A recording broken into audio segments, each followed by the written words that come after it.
Hello दोस्तों, genius question number 1 में आपका स्वागत है। तो चलिए आज बात करते हैं कक्षा 8 के हिंदी अध्याय 18, जिसके शीर्षक है हौसले की उड़ान।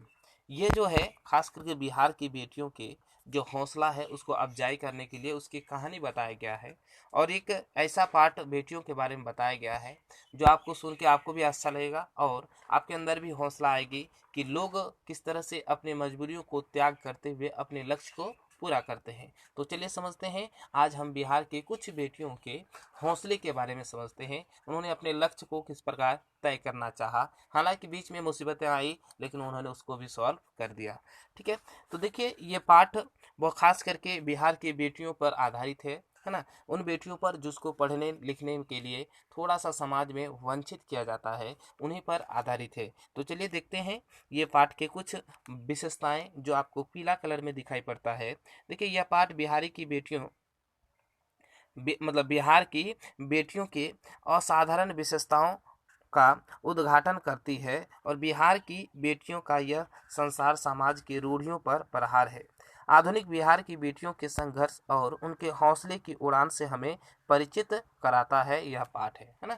मैंने पहले ही बताया कि ये जो है ये आपको परिचित करवाता है कि किस प्रकार उन्होंने क्या किया, अपने हौसलों को रुकने नहीं दिया बल्कि काम करके उन्होंने क्या किया, अपने हौसलों को उड़ान भरने दिया। ठीक है, तो चलिए समझते हैं किस किस का नाम आया है, आपको भी समझ में आया होगा। ठीक है, अगर पहले बता देंगे तो फिर मज़ा नहीं आएगा। तो चलिए हमारे साथ हम अपने शब्दों में उससे क्या करेंगे, व्याख्या करने का प्रयास करेंगे। खूबसूरत और न्यायप्रिय व्यवस्था के निर्माण में शिक्षा और संघर्ष का अहम भूमिका होती है।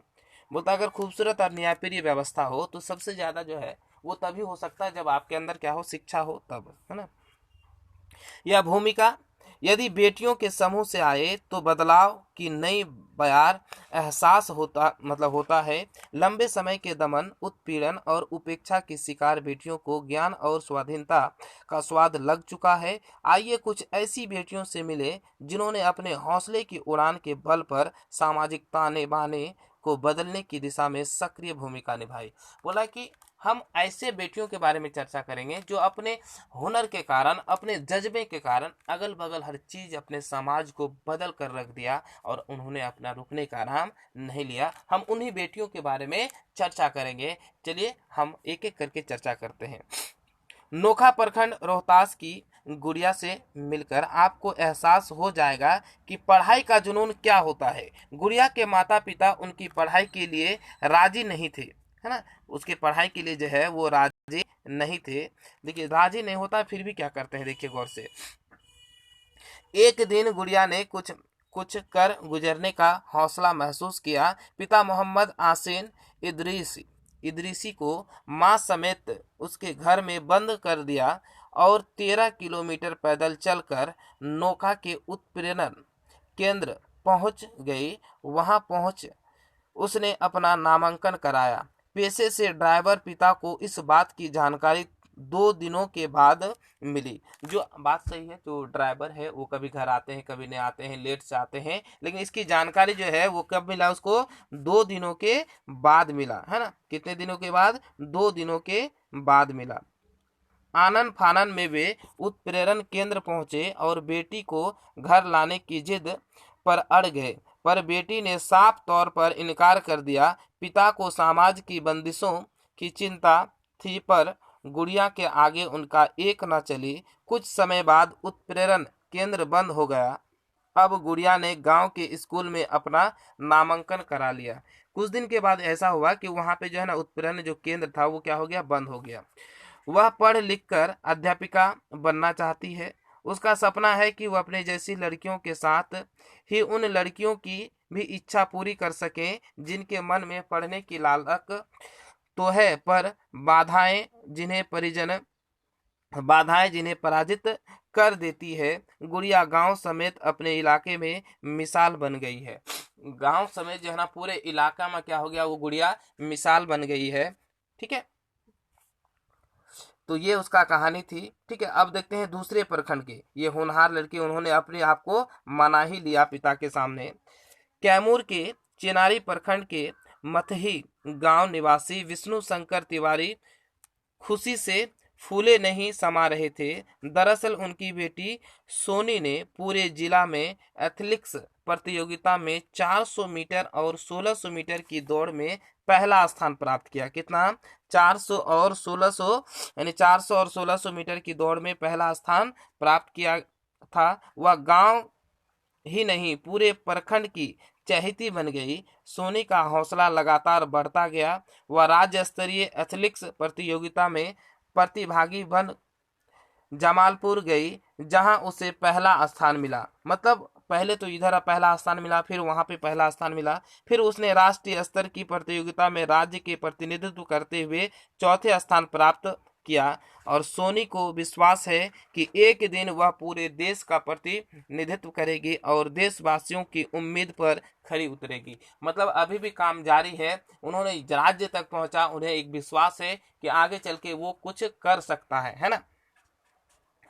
कदम अपने उम्र की बच्चियों से कदम जो है अपने उम्र की बच्चियों से अलग है। वह अध्ययन विरोधी ताकतों के खिलाफ तन कर खड़ी हो जाने का हौसला रखती है। फिर वह इनकी परवाह नहीं करती कि सामने खड़ा है ना। कदम एक कम उम्र जो है ना, वो साथ ही साथ पढ़ने वाली मतलब लड़की है। उसके बारे में हम चर्चा करते हैं। किसके बारे में? कदम के बारे में, है ना। आदमी कितना खतरनाक है। गणेशपुर मुसहरी प्राथमिक विद्यालय, बख्तियारपुर प्रखंड, मुंगेर जिला निवासिनी कदम नरेगा कार्यस्थल के ठेकेदार के सामने बच्चों के जुलूस की नेत्री के रूप में तन कर खड़ी हो गई। मतलब उन्होंने क्या किया, देखिए हर बार थोड़ा अलग हटके कहा। ये कदम है, उन्होंने क्या किया, वो अपना तो गांव बताया कहाँ पे गणेश है, गणेशपुर का स्थान है। वो मेन जो है मुंगेर के हैं। कहाँ के? मुंगेर के हैं। उन्होंने नरेगा स्थान आपको बता दें कि सरकार द्वारा एक कार्यक्रम चलाया जाता है जिसमें 365 दिनों में आपका मिनिमम 100 दिनों का भत्ता दिया जाता है और मिनिमम जो रुपया होता है वो फिक्स होता है, उसमें सबको काम में लिया जाता है। ये क्या किया, हम अपने जैसे लड़कियों को लेकर खड़े हो गए, एकदम तन कर खड़े हो गए। किसके सामने? ठेकेदार के सामने। उसने ठेकेदार को साफ तौर पर कह दिया, यदि कार्य स्थल पर हमारे स्कूल का एक भी बच्चा या बच्ची काम करते दिखे तो हम आपका काम होने नहीं देंगे। मतलब तन कर खड़े हो गए, बोलता अगर कार्यस्थल पर एक भी बच्चा यहाँ काम करते हुए दिखा तो हम आपका काम होने नहीं देंगे। कदम स्कूल के बाल संसद की प्रधानमंत्री हैं। पिता जितेंद्र मांझी और मां शांति देवी को अपनी इकलौती बेटी पर नाज है। कदम बड़ी होकर डॉक्टर बनना चाहती है और लोगों को दुख दर्द दूर करने का जज्बा रखती है। मतलब इतना हौसला है कि सामने क्या है वो मायने नहीं रखता है, वो अपनी बात को मनवाने के लिए कुछ भी कर सकती है, बशर्त वो सही होना चाहिए। जिसके कारण ऐसे बच्चे अगर किसी को भी नसीब होंगे तो ऑटोमेटिक है कि वो क्या हो जाएंगे, बड़े खुश होंगे। उसे अपने बाप पे क्या होगा, बेटी पे नाज है ना। अगला देखते हैं। मथुरापुर कहतराव, जैसे कहतरवा जिसको बोल सकते हैं, पंचायत शिवहर के 94 वर्षीय मोहम्मद अब्दुल रहमान खान को अपनी पोती जैनब खानम पर गर्व है। वे जैनब की उम्र दराजी के लिए अल्लाह की दुआ मांगते हैं। मतलब वो उसकी उम्र दराजी के लिए, ताकि ज़्यादा दिन तक जिए, अल्लाह से वो दुआ मांगते हैं। दरअसल दादा जैनब की जीवट और इल्म यानी ज्ञान की ललक के प्रति खासे संजीदा है। मतलब होता है ना कि किसी को ज़्यादा ललक है कि हमें पढ़ने की इच्छा है, एकदम तन मन से होना ना, ज़बरदस्त पढ़ते हैं। मोहम्मद मंसूर खान एवं फुल बीबी बेटी जैनब की पढ़ाई महज 3 दर्जे के बाद ही छुड़ा दी, है ना। मतलब 3 दर्जे, मतलब कुछ ही दिन के बाद इसको क्या कहते हैं, छुड़ा दिया। वजह पर्दा प्रथा की जबरबंदी थी। लेकिन जब गांव में ही जगजगी केंद्र खुला तब एक बार, है ना, जैसे गांव में खुला तो एक बार क्या हुआ, गौर से सुनिए। यहाँ पे बोला कि जैसे जगजगी केंद्र खुला तो एक बार फिर जैनब की ललक परवान चढ़ी। मतलब पढ़ाई के प्रति ललक जो है, मतलब फिर क्या हुआ, उसको परवान चढ़ा जैनब का। मार खाने के बावजूद वह तालीम यानी शिक्षा के लिए स्कूल जाने लगी। फिर जैनब के पीछे मुड़कर नहीं देखी। अब वह बीए में पढ़ रही है, साथ ही लड़कियों को महिला शिक्षण केंद्र में शिक्षित भी कर रही है। लड़कियों को आत्मरक्षार्थ प्रयासों में सहायता बनी लड़कियों को सॉरी यहाँ पे आत्मरक्षार्थ प्रयासों में भी वह सहायक बनी।